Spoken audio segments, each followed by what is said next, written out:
Em um vídeo, prédios altos aparecem cobertos de neve até o topo. Pessoas deslizam lá de cima como se o concreto tivesse se transformado em um imenso escorregador de gelo. Em outra imagem, uma mulher negra aparece aos prantos ao ser presa pelo ICE, o Serviço de Imigração dos Estados Unidos. Em um terceiro vídeo, um carrinho com um bebê desliza em direção à água. Segundos antes da queda, ele é salvo por um cachorro caramelo. Todos esses vídeos apelam à emoção, seja ela de espanto, de revolta ou de comoção, e a reação imediata de milhões de pessoas é clicar em compartilhar nas redes sociais. Eles têm uma característica em comum: todos foram criados por inteligência artificial, numa revolução que acelerou em maio de 2025, com o lançamento de uma nova ferramenta. O View 3, ou VEL 3, é um marco na história da qualidade de geração de vídeos. Ele consegue gerar vídeos realísticos de qualquer tipo de situação que você quiser, só apenas digitando um comando de texto. Em setembro, foi a vez da OpenAI, criadora do ChatGPT, ampliar o acesso ao Sora, seu modelo de gravação de vídeos. O resultado foi imediato. As criações em massa se multiplicaram. Hoje a gente vive uma revolução por dia. São vídeos pensados para o consumo rápido e descartável. Uma forma de entretenimento que dura apenas o tempo de um scroll. De acordo com uma reportagem do The Guardian, em cada 5 vídeos do YouTube exibidos para novos usuários já é gerado por inteligência artificial. Esse grande volume de conteúdo de IA que inunda as redes sociais ganhou até um nome: slop. Numa tradução livre, seria algo como entulho ou sobra digital.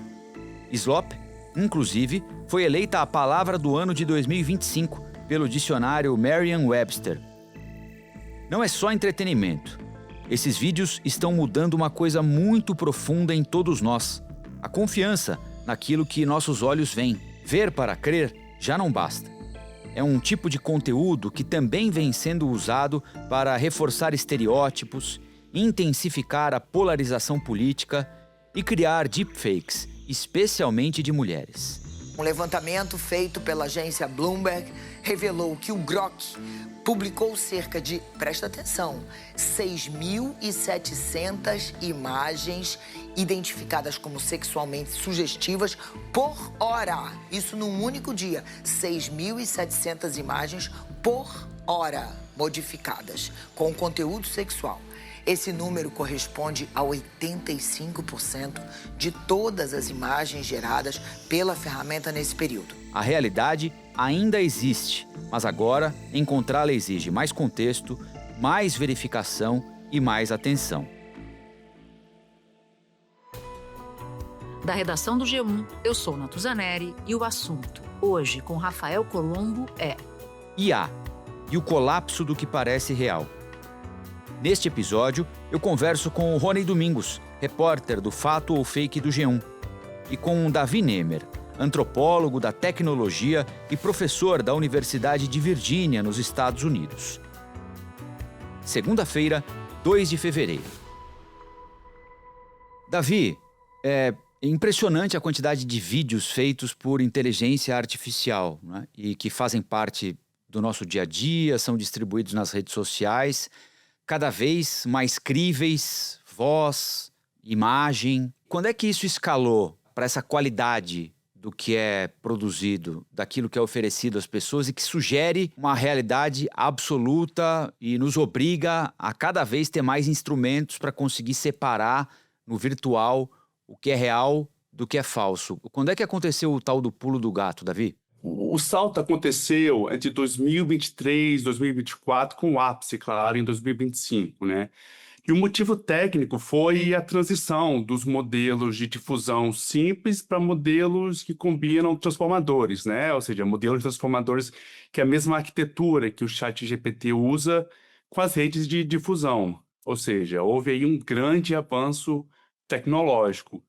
Antes, a IA entendia a imagem, mas não a física do movimento, né? Modelos como Sora e Veo passaram a treinar em volumes massivos de dados audiovisuais, da própria integração, né, entre modelos de texto, imagem, som. Então, realmente, ali aprendeu como, por exemplo, a luz reflete, como a gravidade atua. E o volume desses vídeos explodiu porque o custo computacional caiu e o acesso também foi muito democratizado nesse sentido, né? Muitas APIs e muitas ferramentas de livre acesso. E as plataformas, claro, jogam aqui um papel importante, porque elas recompensam esses tipos de conteúdos chamativos, né? Absurdos, emocionais, que é o IA Slope.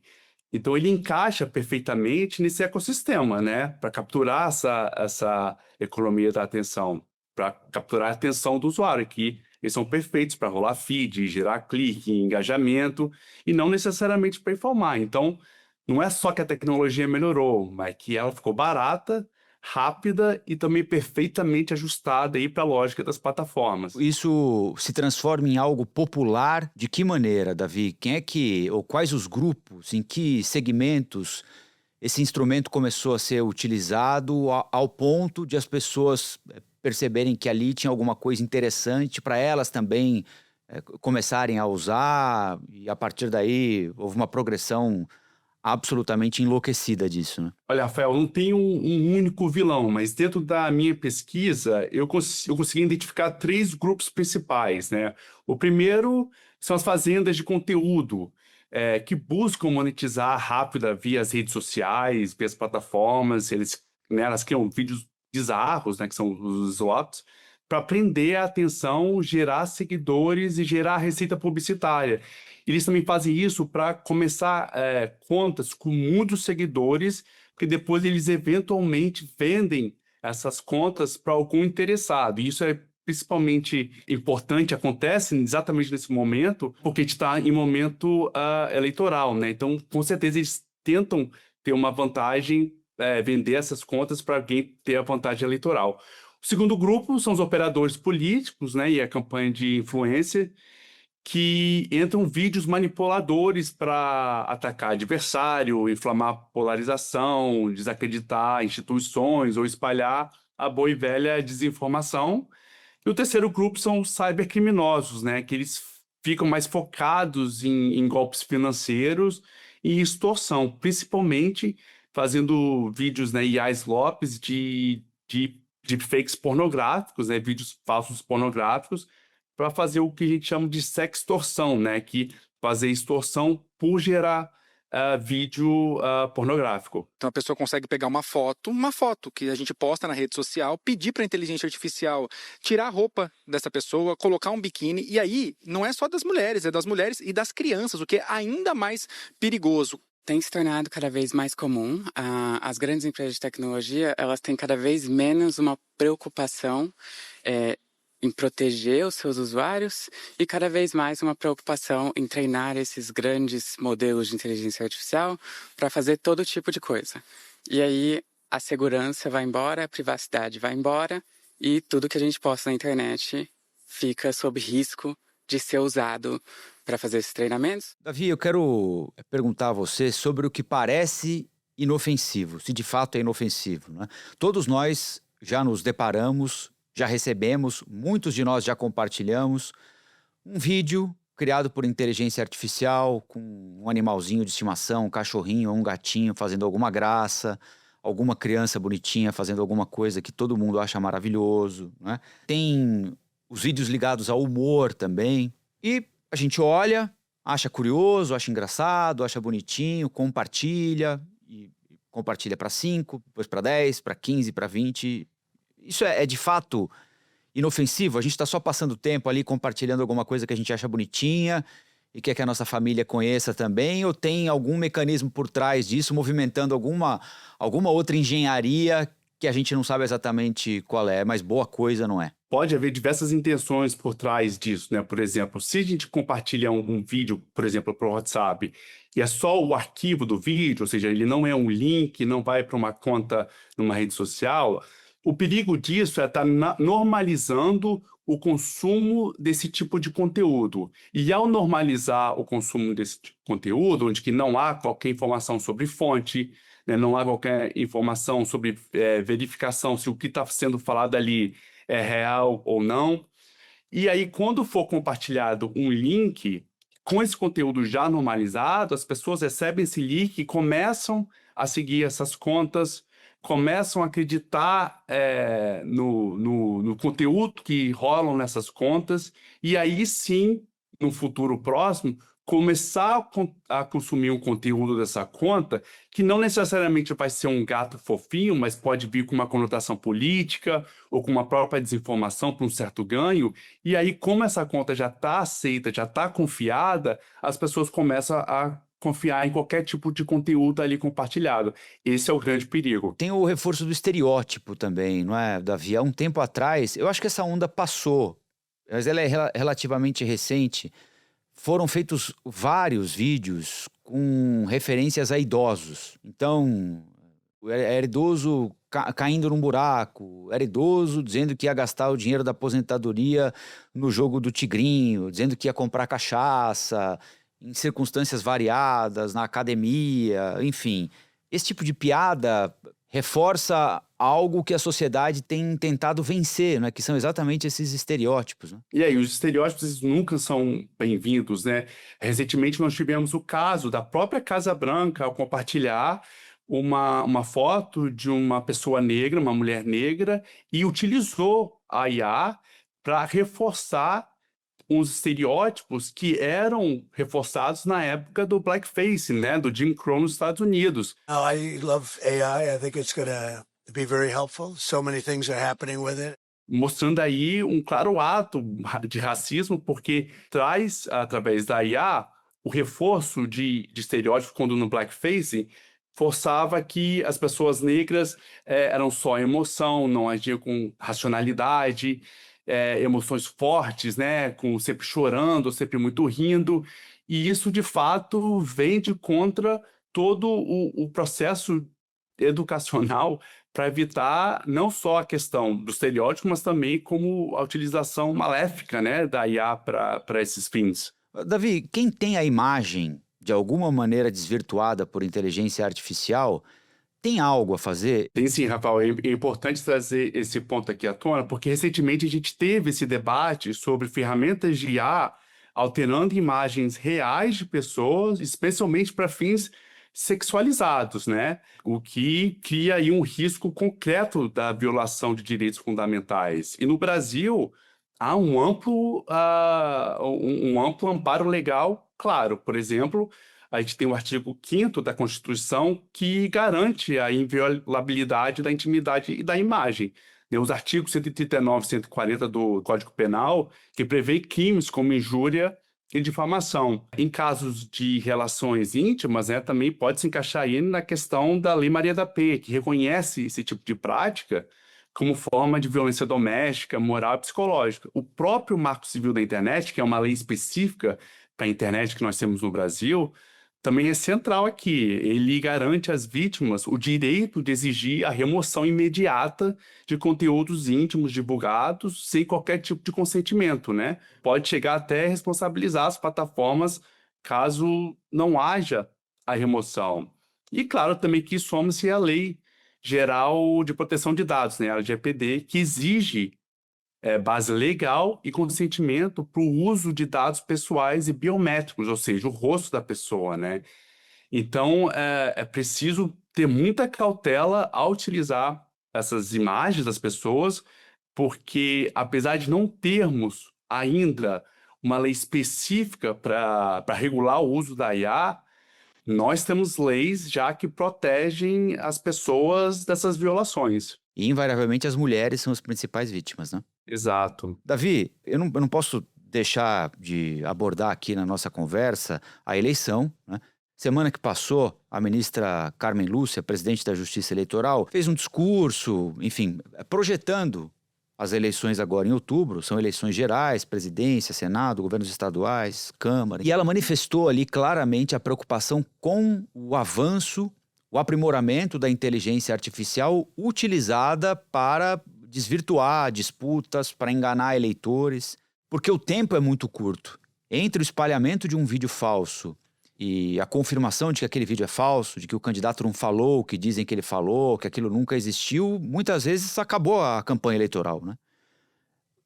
Nós estamos preparados para lidar com isso? O que é que você prevê para esse ano aqui do ponto de vista eleitoral? Olha, Fel, preparado eu acredito que não, porque o volume de vídeos de IA ou de desinformação que é criado ao nosso sistema judiciário, né, e nem as plataformas conseguem conter.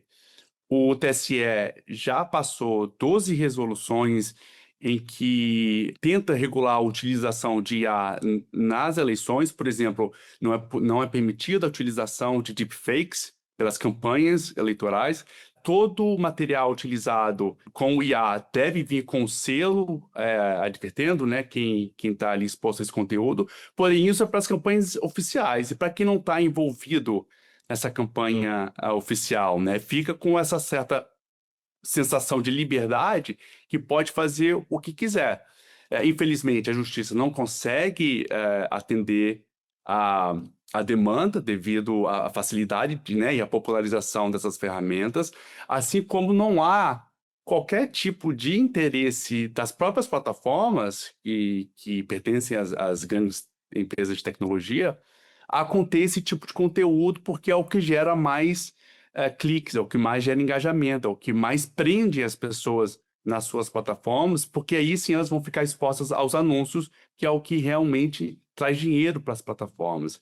Então é preciso que tenhamos aí uma colaboração dessas plataformas, como eu falei, acho difícil, um TSE proativo, assim como uma campanha de conscientização sobre as problemáticas de utilizar essas ferramentas, né? Para encerrar nosso papo aqui, quando a gente fala do cotidiano, do dia a dia, o que é que essas empresas poderiam fazer que elas não estão fazendo para tentar diminuir o impacto negativo da utilização indevida dessa tecnologia? Primeiramente, ter um entendimento de quem são donos dessas contas que estão compartilhando esses conteúdos, né? É um conteúdo que utiliza a imagem de terceiros, tem autorização, não tem autorização?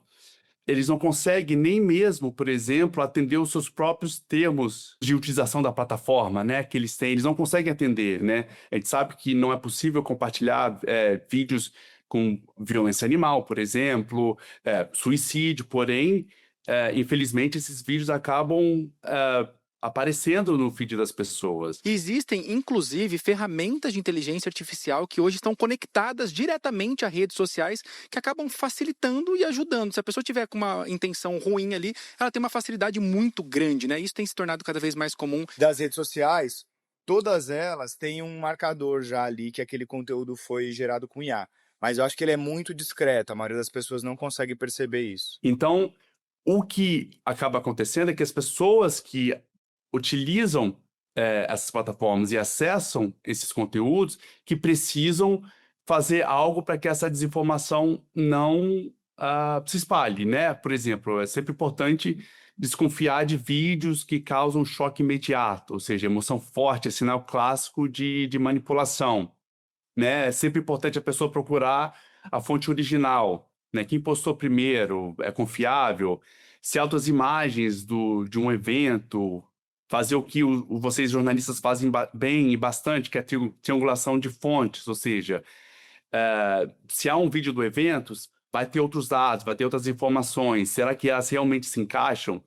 Né? E também desconfiar de cenas perfeitas demais, e o contexto aqui vai importar muito, então, ou seja, quando os olhos não conseguem mais identificar a imperfeição, o contexto vai ditar o que é real e o que não é. Então, no mundo desses vídeos sintéticos, a confiança deixa de estar na imagem e ela volta a estar nas instituições, no jornalismo, nos processos de aplicação. Ou seja, as plataformas também podem ajudar a dar preferência ao jornalismo sério para que justamente venha o evento reportado de maneira correta, né? E não cheia de desinformação.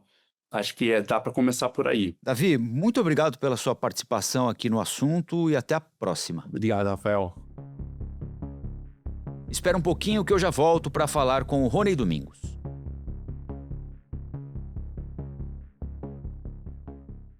Rony, queria aproveitar para prestar um serviço para todo mundo que está nos acompanhando aqui no assunto e começar com a sua experiência nesse trabalho de identificar o que é verdade, o que não é verdade. Você está no Fato ou Fake, né, que é o serviço de checagem aqui do Grupo Globo, desde o início, julho de 2018.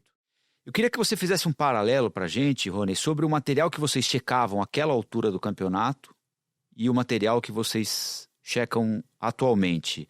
O nível de sofisticação do que é checado por vocês aumentou muito, o volume aumentou muito. Eu queria que você nos fizesse esse paralelo entre 18 e agora. No início, a gente recebia no Fato ou Fake, a gente recebia muitos vídeos que eram adulterados, encenados ou tirados de contexto. De 2023 para cá, a gente começou a receber cada vez mais vídeos produzidos com inteligência artificial.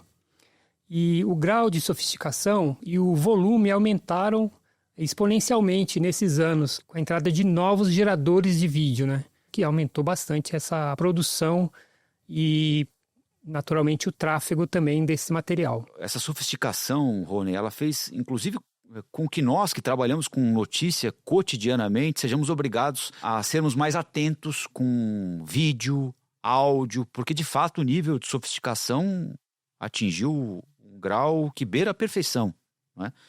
Infelizmente, muitas vezes utilizada para o mal, né?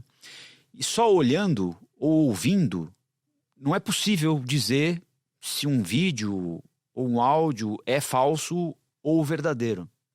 Então, eu queria que você contasse para quem está nos acompanhando quais são as ferramentas que vocês usam para identificar a veracidade ou não de um determinado material que, vendo ou ouvindo, parece verdadeiro, mas não necessariamente é. Existe uma corrida, a gente está sempre buscando ferramentas novas e elas vão aparecendo na medida em que a tecnologia vai avançando. E essas ferramentas são capazes de identificar alguns sinais de que aquele material foi produzido com inteligência artificial. Só que a gente precisa checar também se a ferramenta acertou. Então a gente tem que sempre consultar diversas ferramentas, um mesmo vídeo em diversas ferramentas, para ver se os resultados são convergentes, se todas elas apontam que aquele material foi produzido com IA. Depois disso, a gente também sempre cerca tudo isso com uma apuração jornalística clássica, consultando fontes, para saber se aquelas imagens têm uma coerência, se elas têm nexo com a realidade. Então, um especialista pode explicar se aquilo que está sendo visto ali tem algum vínculo com o real. E aí, muitas vezes, nessa apuração jornalística, a gente começa a ter cada vez mais certeza de que aquele material aquela imagem não poderia ter acontecido. Aquele material é falso, é um material produzido por IA.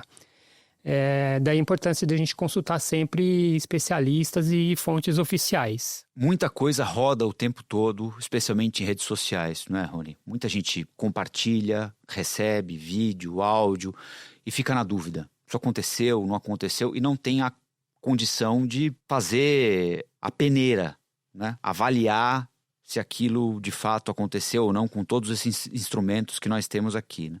Existem dicas que as pessoas podem utilizar para saber se receberam um vídeo verdadeiro ou produzido por inteligência artificial, se aquilo de fato aconteceu conforme está descrito no vídeo recebido ou se é alguma mentira compartilhada milhares de vezes? O que você pode dizer para quem está nos acompanhando? A IA, a inteligência artificial, ela sempre ainda deixa alguns rastros, né? Então ainda é possível perceber algum sinalzinho ali, vale sempre a pena ficar bem atento aos detalhes, porque esses rastros podem denunciar ali aquele material falso. Uma outra coisa que a gente sempre faz também é checar os comentários daquela publicação, porque muitas vezes os comentários ajudam a esclarecer um ponto que à primeira vista não ficou evidente. Também o perfil de quem publicou, porque se for a publicação original, muitas vezes o próprio perfil diz que ele é especialista em produzir aquele tipo de conteúdo, que o conteúdo é por IA. E, eventualmente, até a plataforma sinaliza que aquilo ali é um material sintético. Então, vale a pena sempre dar uma investigada nesses sinais iniciais. Depois, se essas imagens forem surreais demais, se elas estiverem mostrando alguma coisa que nunca foi vista ou que seria muito difícil ver, Então, vale a pena sempre colocar cautela na mesma proporção do quanto aquilo é inusitado. E aí, outra dica que vale sempre é ter cuidado com as emoções, né? Alguma coisa que fica inspirando medo, que fica inspirando ódio, ou que busca atingir a imagem ou a reputação de alguém, precisa ser olhado com bastante cautela antes de ser compartilhado ou antes de a gente acreditar naquilo. Também vale muito quando alguém utiliza determinada imagem sintética para vender algum produto milagroso. Então, se aquele discurso que está vindo junto com a imagem está tentando vender alguma coisa que nunca foi vista antes, também vale a pena levar em consideração, ou seja, analisar com bastante cautela, não consumir aquele conteúdo de uma maneira imediata. Rony, muito obrigado pela participação e volte sempre aqui ao assunto. Obrigado, foi um prazer. Este foi o Assunto, o podcast diário disponível no G1, no YouTube ou na sua plataforma de áudio preferida. Comigo na equipe do Assunto estão Mônica Mariotti, Amanda Polato, Sara Rezende, Luiz Felipe Silva, Carlos Catelan e Luiz Gabriel Franco. Neste episódio colaborou também Paula Paiva Paulo. Eu sou Rafael Colombo e fico por aqui. Até o próximo assunto.